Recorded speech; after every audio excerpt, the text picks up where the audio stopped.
يسألكم يا رجال ولا يا بنات ولا يا أسر ولا يا المهم، هل به واحد تفقد أحوال جاره أو سأل على جاره واطمن على جاره أو يعرف أيش الأوضاع داخل بيت جاره؟ هل هو جاره شابع أو جاوع أو هو كيف عياله بيأكلوا بيشربوا؟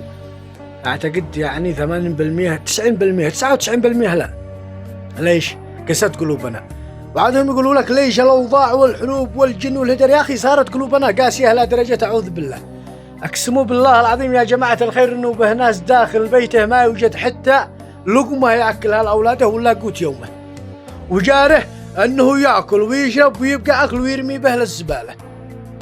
الله المستعان، الله المستعان. وهو أوصانا الرسول صلوات الله عليه وسلم أوصانا على الجار، ولا حد بيتفقد جيرانه. يا خبره تفقدوا جيرانكم.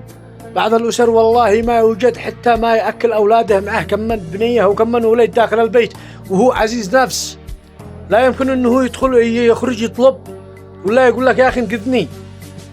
فلذلك حاولوا أنكم تتفقدوا جيرانكم بأشياء. أقسم بالله أني اليوم يعني حصل موقف لموجع قلبي.